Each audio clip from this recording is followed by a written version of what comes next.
بسم اللہ والحمد للہ والصلاة والسلام علی رسول اللہ اما بعد۔ سنن ابی داود حدیث نمبر 18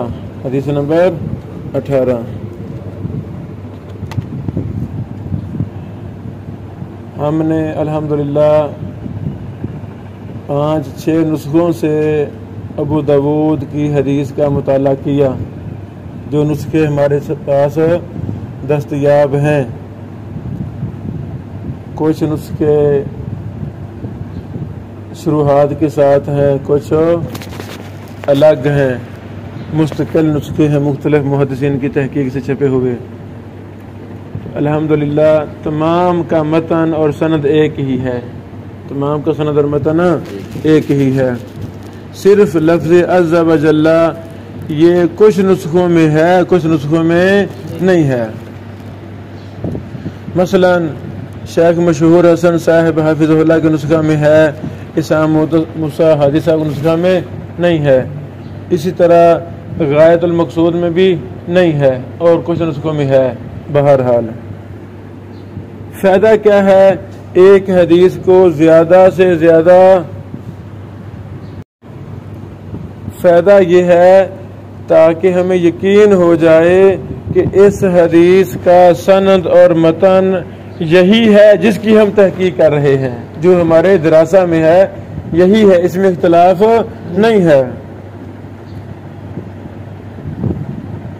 کلمی نسخے حدیث پر کلمی نسخے موجود ہیں، مثلا ابو داود کے متعدد نسخے نیٹ پر مخطوطات موجود ہیں۔ اللہ تعالیٰ توفیق دے ہم ابو داود کے تمام مخطوطات کو بھی ڈاؤن لوڈ کر لیں، پرنٹ کروا کر اپنے پاس رکھیں، یا کم از کم اپنے لیپ ٹاپ میں موبائل میں PDF رکھیں۔ شک شبہ کی موجودگی میں اصل مخطوطات دیکھیں۔ حافظ ابن حجر اسقلانی رحمہ اللہ نے بھی ابو داود کا نسخہ اپنے ہاتھ سے لکھا تھا، وہ بھی مطبوع ہے، نیٹ پر بھی ہے۔ واضح؟ یعنی پہلے ہی دن ساری چیزیں ہم بتاتے کلاس میں نہیں، ایک ذہن لے کر کہ ہم اپنے طلبہ و طالبات کو آہستہ آہستہ آگے لے کر جائیں گے، آہستہ آہستہ آگے لے کر جائیں گے۔ تو متن حدیث کیا ہے، سند کیا ہے؟ امام ابو داود رحمہ اللہ پہلے اس پر باب قائم کیا ہے، باب فی الرجل یذکر اللہ علی غیر طہر، اس آدمی کے بارے میں باب جو اللہ تعالیٰ کا ذکر کرتا ہے بغیر وضو کے، اللہ غیر طہر طہارت کے علاوہ پر۔ سند پہلے ہم پڑھتے ہیں، حدیث نمبر 18، قال حدثنا محمد بن العلا قال حدثنا ابن ابی زائدہ۔ جب ہم نے اس حدیث کی سندوں پر دراسہ کیا، سندوں کو اکٹھا کیا، تو ابن ابی زائدہ پر یہ سند جمع ہو رہی ہے، اسے کہتے ہیں مرکزی راوی، اسے کہتے ہیں ابن ابی زائدہ سے آگے سند ایک ہی ہے۔ ہاں معمولی اختلاف ہے دیگر کتب سے، وہ میں آگے بیان کرتا ہوں۔ ان ابیہ ان خالد بن سلمہ یعنی الفع ان البہی ان عروۃ ان عائشہ رضی اللہ تعالیٰ عنہ قالت کان رسول اللہ صلی اللہ علیہ وسلم، ہماری امی جان سیدہ عائشہ صدیقہ رضی اللہ تعالیٰ عنہ سے روایت ہے، فرماتی ہیں اللہ کے رسول صلی اللہ علیہ وسلم تھے یذکر اللہ، اللہ تعالیٰ کا ذکر کرتے، عز و جل علی کل احیانہ، ہر حالت میں، ہر حالت سے مراد جس میں بھی ذکر ممکن ہوتا اس میں اللہ تعالیٰ کا ذکر کرتے۔ احیان ہی کا مطلب خواہ آپ پاکی کی حالت میں ہوتے، خواہ ناپاکی کی حالت میں ہوتے۔ واضح؟ پہلے ہم اس کے سند کے راویوں پر بات کرتے ہیں مختصر۔ پہلے راوی ہیں محمد بن العلا، بن قریب الحمدانی الکوفی مکمل نام، یہ سکہ ہیں، حافظ ہیں الحمدللہ۔ ان کی احادیث کتب ستہ میں ہیں، ان کی احادیث کتب ستہ میں ہیں۔ امام ابو حاتم رازی نے کہا صدوق، امام نسائی نے کہا ثقۃ لا باس بہ۔ آپ 248 ہجری میں فوت ہوئے۔ وہ بیان کرتے ہیں ابن ابی زائدہ سے، کیسے بیان کرتے ہیں؟ ابن ابی زائدہ سے۔ ان کا نام یحییٰ بن زکریا بن ابی زائدہ ہے، یحییٰ بن زکریا بن ابی زائدہ الکوفی ہے۔ ابو سعید اس راوی کی کنیت ہے، کیا؟ ابو سعید۔ یحییٰ بن زکریا یہ بیان کرتے ہیں اپنے باپ سے، ایسے نا؟ اچھا، یہ ابن ابی زائدہ، یہ یاد نام رکھیں۔ ان کو امام نسائی نے، امام اجلی نے، امام ابن معین نے، ابو حاتم وغیرہ نے ثقہ کہا ہے، یعنی ائمہ محدثین کے یہ استاد تھے۔ آپ کے شاگردوں میں امام محمد ابن معین، ابن المدینی، احمد بن منی اور ایک مخلوق جمع غفیر نے آپ سے فائدہ لیا، تو محدثین کا یہ ثقہ ہے۔ آپ 183 ہجری میں فوت ہوئے۔ یہ بیان کرتے ہیں اپنے باپ سے، کیسے؟ اپنے باپ سے۔ باپ کا نام کیا ہے؟ زکریا بن یحییٰ بن زائدہ، زکریا بن یحییٰ بن زائدہ۔ خالد بن میمون الکوفی، خالد بن میمون الکوفی، اللہ اکبر۔ ان کو امام احمد، امام ابو داود نے ثقہ کہا ہے، واضح۔ آپ 148 ہجری میں فوت ہوئے۔ وہ بیان کرتے ہیں خالد بن سلمہ سے، مکمل نام خالد بن سلمہ بن العاص بن ہشام ابو سلمہ الکوفی، ابو سلمہ الکوفی۔ ان کو بھی ابن مدینی، ابن معین، یعقوب بن شیبہ، امام نسائی رحمہم اللہ اجمعین نے ثقہ کہا ہے، کیا کہا ہے؟ ثقہ۔ ابو حاتم رازی نے کہا ہے شیخ یکتب حدیثہ، شیخ یکتب حدیثہ۔ ابن حبان رحمہ اللہ نے ان کو ثقات میں ذکر کیا ہے۔ آپ 132 ہجری میں فوت ہوئے۔ الفعفع یہ ان کا لقب ہے، کہ کیا ہے؟ الفعفع یہ ان کا لقب ہے۔ البہی ان کا نام عبداللہ مولا مصعب بن زبیر ابو محمد ہے۔ بہی ان کا نام کیا ہے؟ البہی کا عبداللہ مولا مصعب بن زبیر ابو محمد، اللہ اکبر۔ امی عائشہ صدیقہ رضی اللہ عنہا کے یہ شاگرد ہیں، ان سے بیان کرتے ہیں۔ آپ کو امام ابن حبان رحمہ اللہ نے ثقہ کہا ہے، کیا کہا ہے؟ اچھا، البہی، بہی یا پر شد ہے، لفظ تلفظ کو پہلے صحیح پڑھیں گے تو پھر بات بنے گی نا۔ بہی یا پر کیا ہے؟ شد ہے۔ یہ لقب ہے ان کا، یہ کیا ہے؟ لقب ہے۔ اصل نام ان کا امام نووی نے کہا عبداللہ بن بشار ہے، عبداللہ بن بشار ہے۔ یہ بات یحییٰ بن معین اور دیگر محدثین نے کہی ہے، کوفہ سے تھے، کوفہ سے۔ یہ بیان کرتے ہیں عروہ سے، یہ بیان کرتے ہیں عروہ سے، واضح۔ اچھا، اس سند میں عروہ کا نام عروہ بن زبیر بن العوام ابی عبداللہ المدنی ہے۔ یہ فقہاء سبع میں سے ایک ہیں۔ مدینہ منورہ میں 7 بڑے فقہاء گزرے ہیں، یہ ان میں سے ایک ہیں، ثقہ ہیں، فقیہ ہیں، مشہور ہیں۔ ابن سعد نے کہا ثقۃ کثیر الحدیث، ابن سعد کی کتاب ہے طبقات، طبقات کبریٰ، الطبقات الکبریٰ، اس میں کہا ثقۃ کثیر الحدیث، فقیہ عالم ثبت مامون، واضح۔ امام بجلی نے کہا لم یدخل نفسہ فی شیء من الفتن، انہوں نے اپنے آپ کو فتنوں میں داخل کیا نہیں۔ بیٹو خوش قسمت ہے وہ انسان جو اپنے آپ کو فتنوں سے بچاتا ہے، فتنوں سے دور رکھتا ہے۔ او اللہ والو، آج ہر طرف فتنے ہی فتنے ہیں، ہر طرف فتنے ہی فتنے ہیں، ہمیں ان سے بچنا ہے، ہمیں ان سے بچنا ہے، محفوظ رہنا ہے۔ امام بجلی فرماتے ہیں وَلَهُ فضائل کثیرہ، آپ کے بہت زیادہ فضائل ہیں، آپ کے بہت زیادہ فضائل ہیں۔ آپ 92 ہجری میں فوت ہوئے، جیسا کہ امام ابن المدینی نے کہا، اور بھی اقوال ہیں۔ آخری راویہ ہیں ہماری امی جان عائشہ صدیقہ ام المومنین رضی اللہ تعالی عنہا، الصدیقہ بنت الصدیق، ماشاء اللہ ماشاء اللہ۔ واضح، یہ حدیث صحیح مسلم کی ہے، ابن ماجہ ترمذی وغیرہ میں بھی ہے یہ حدیث۔ صحیح مسلم کی حدیث نمبر 373 ہے، ابن ماجہ کی 303 ہے، جامع ترمذی کی 3381 نمبر حدیث ہے۔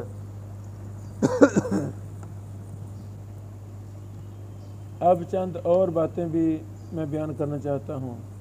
مسند امام احمد میں اس حدیث کو امام احمد لائے ہیں 24,410 نمبر حدیث۔ ایسے ہی سند ہے قال حدثنا خلف بن الولید قال حدثنا یحییٰ بن زکریا بن ابی زائدہ، آگے وہی سند خلف بن ولید سے بیان کرتے ہیں، آگے سند وہی ہے۔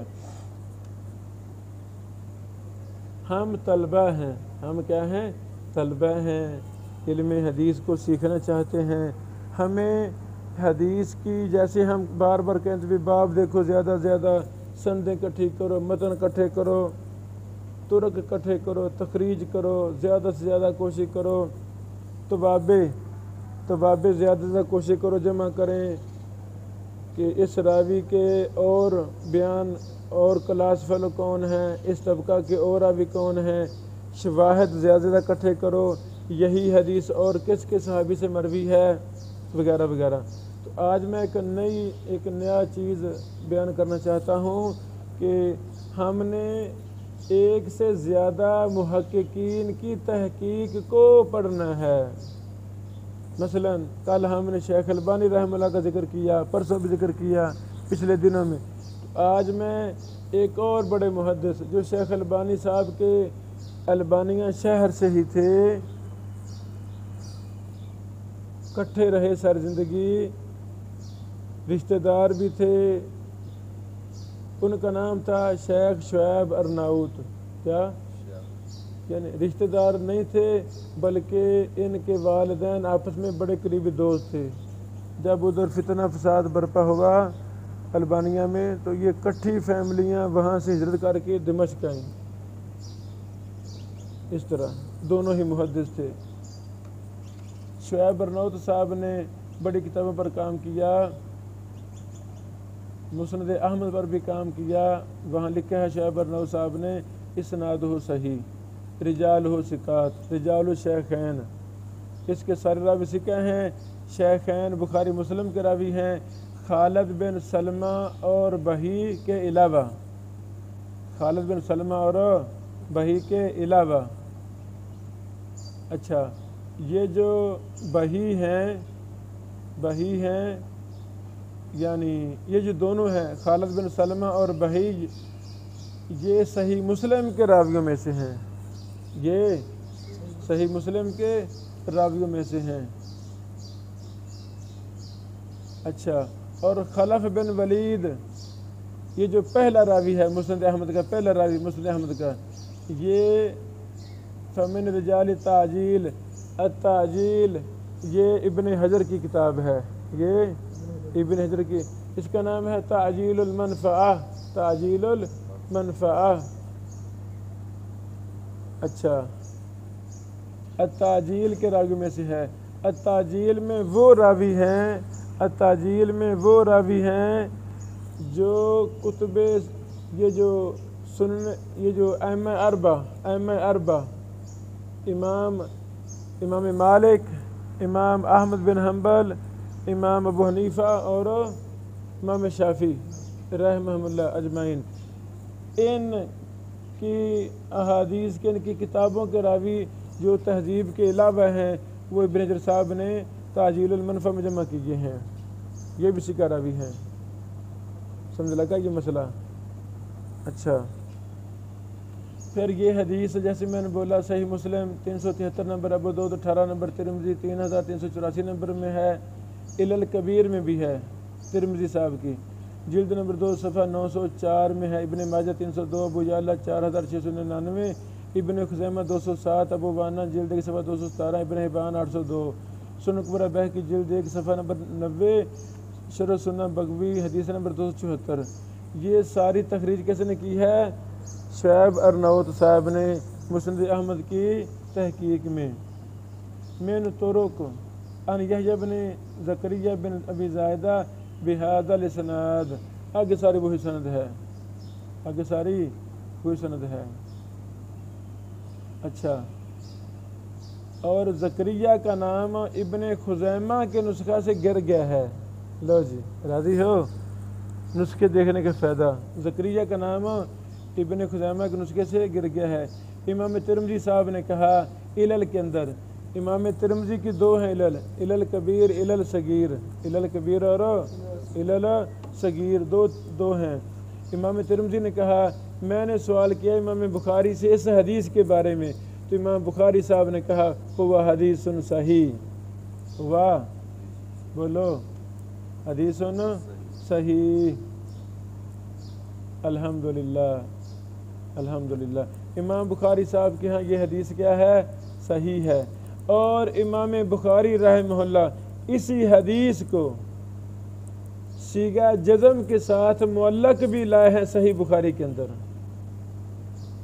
صحیح بخاری کے اندر معلق لائے ہیں۔ باب تقضی الحائض المناسک کلھا الا الطواف بالبیت، اس باب کے تحت امام بخاری رحمہ اللہ فرماتے ہیں وَقَانَ النَّبِيُّ صلی اللہ علیہ وسلم يَذْكُرُ اللَّهَ فِي أَحْيَانِهِ۔ اب یہ حدیث جو ابو داؤد کی ہے یہ مسلم میں بھی ہے، بخاری میں یہ معلق ہے، مسند بخاری میں نہیں ہے۔ معلق کہتے ہیں جو سند کے بغیر ہو یا جس کی کچھ سند ہو کچھ سند نہ ہو۔ مسلم کے اندر یہ باسند ہے، بخاری میں باسند نہیں ہے۔ جو بخاری میں باسند نہ ہو اسے کیا کہتے ہیں؟ معلق۔ اب مقدمہ ابن صلاح کے اندر معلق پر تفصیلات ہیں، تفصیلی بحث ہے۔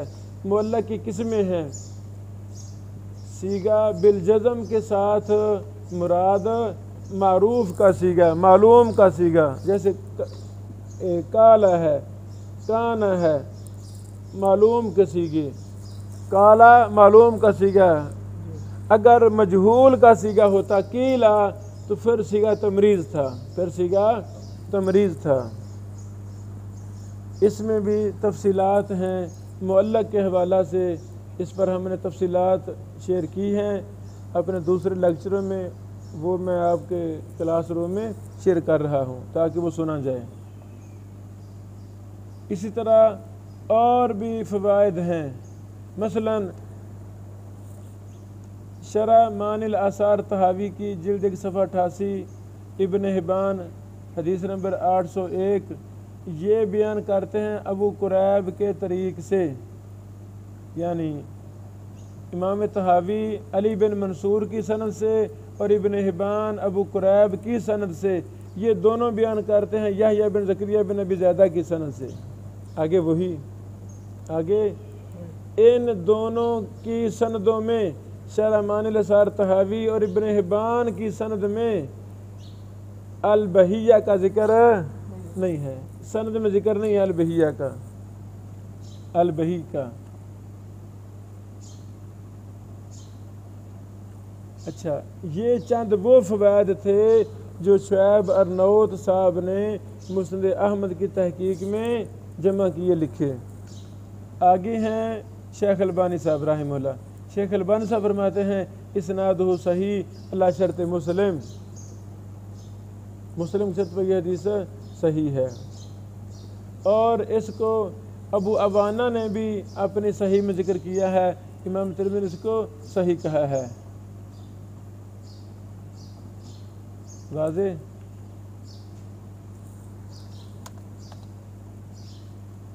شیخ البانی رحمہ اللہ نے بھی مسند احمد سے اس کا ذکر کیا ہے، مسند احمد سے اس کا ذکر کیا ہے۔ شیخ البانی سے فرماتے ہیں من طرق ان یحییٰ بن زکریا بن ابی زائدہ ان ابیہ بہ، مطلب آگے سارے راوی وہی ہیں، آگے سارے راوی وہی ہیں۔ امام ترمذی رحمہ اللہ نے اس حدیث کے بارے میں کہا حسن غریب لا نعرفه الا من حدیث یحییٰ بن زکریا بن ابی زائدہ۔ اوکے، امام شیخ البانی صاحب فرماتے ہیں میں کہتا ہوں بلا کیوں نہیں، قد عرفناہ من طریق غیری، ہمیں اس حدیث پر اطلاع ملی ہے اس سند کے علاوہ سے بھی۔ وہ سند کون سی ہے؟ ولید بن قاسم بن ولید الحمدانی کی سند ہے، اور یہ ثقہ ہیں، حسن الحدیث ہیں۔ اس کو امام احمد نے نقل کیا ہے جلد نمبر 6 صفحہ نمبر 278 میں، آگے پھر ساری وہ سند ذکر کر دی ہے۔ یہاں پر ایک اور فائدہ، یہ جو راوی تھے زکریا ابن ابی زائدہ، یہ مدلس ہیں، کیا ہیں؟ مدلس ہیں، تیسرے طبقے کے مدلس ہیں۔ شیخ البانی صاحب یہاں لکھتے ہیں صحیح ابو داؤد العلوم میں اخرجہ الامام احمد جلد 6 صفحہ 278 حدثنا الولید قال حدثنا زکریا قال حدثنا خالد بن سلمہ، زکریا ابن ابی زائدہ، زکریا سے مراد کیا ہے؟ ابن ابی زائدہ۔ شیخ صاحب فرماتے ہیں وَهَذَا السَّنَدُ فِيهِ فَائِدَةٌ كُبْرَى، اس سند میں ایک بڑا فائدہ ہے، وہ ہے وَهَا تَصْرِيحُ زَكَرِيَّا بِسْمَاعِهِ مِنْ خالد، کہ زکریا راوی سماع کی صراحت کر رہا ہے خالد سے، کیا کر رہا ہے؟ خالد سے سماع کی صراحت کر رہا ہے۔ تو سماع کی صراحت کے سیغے ہیں حدثنا اخبرنا انبانا سمیت، یہاں کیا ہے؟ زکریا کے بعد کیا ہے؟ ثنا سے مراد حدثنا۔ یہ جو ہم کہتے ہیں نا بار بار تیسرے طبقے کا چوتھے طبقے کا مدلس راوی ان سے بیان کرے تو روایت ضعیف ہوتی ہے الا کہ سماع کی صراحت مل جائے۔ لو جی یہ سماع کی صراحت مل چکی ہے۔ شیخ صاحب فرماتے ہیں اس سند کے ساتھ تدلیس کا شبہ بھی ختم ہوا، تدلیس کا شبہ ختم ہوا۔ پھر ایک اور فائدہ شیخ البانی صاحب نے بیان کیا ہے فَإِنْ قِيلَ فَإِنَّهُ قَدْ قِيلَ فِي زَكَرِيَّا إِنَّهُ يُدَلِّسُ عَنِ الشَّعْبِ وَبَعْضِهِمْ كَالْمُصَنِّفِ وَغَيْرِهِ أَطْلَقَ وَلَمْ يُقَيِّدْهُ بِالشَّعْبِ، یعنی یہ بھی قول کہا گیا ہے کہ ابن ابی زائدہ صرف شعبی سے ہی تدلیس کرتے ہیں۔ تو شیخ صاحب رحمہ اللہ نے آگے وضاحت کی ہے کہ بعض نے اس کو مطلق طور پر بھی مدلس کہا ہے، مقید کیا شعبی کے ساتھ نہیں۔ بہرحال یہ بہت اچھا فائدہ جس کی طرف شیخ البانی صاحب نے اشارہ کیا۔ تو میرے عزیزو اب ہم نے 2 محدثین کی تحقیق پڑھی، 2 محدثین کی تحقیق پڑھی، اس کا فائدہ ہوا نا؟ کچھ فوائد ایک محدث سے ملے، کچھ فوائد دوسرے سے ملے۔ تو اسی طرح جب ہمیں جستجو لگ جائے گی، دل کے اندر حدیث سے محبت بیٹھ جائے گی، ہم پھر زیادہ سے زیادہ فوائد کو اکٹھا کرنے کی کوشش کریں گے۔ بارک اللہ فیکم۔ حدیث کا آخری مسئلہ کہ حدیث استنباط، یعنی مسئلہ خود کیا ہوا؟ مسئلہ یہی ہے خطبہ کہ یہ حدیث صحیح ہے، صحیح مسلم کی حدیث ہے، بات ختم ہوئی، صحیح مسلم کی حدیث ہے۔ جب صحیح مسلم میں حدیث آ گئی ہے تو وہاں تو ابن ابی زائدہ کا ان بھی سماع پر محمول ہے۔ اب بخاری مسلم کے اندر مدلس راوی تیسرے چوتھے طبقے کا راوی ان سے روایت ہو، وہ کوئی اعتراض ہوتا ہے؟ نہیں۔ بخاری مسلم میں تو وہ سماع پر ہی محمول ہوتی ہے۔ الحمدللہ ہمیں شیخ البانی صاحب کی صحیح ابو داؤد العلوم سے مسند احمد جلد نمبر 6 صفحہ 278 میں اس کا کیا مل گیا ہے؟ شاہد بھی مل گیا ہے۔ شاہد نہیں، سماع کی صراحت مل گئی ہے۔ جب سماع کی صراحت ملے تو وہ تدلیس کا شبہ ختم ہو جاتا ہے۔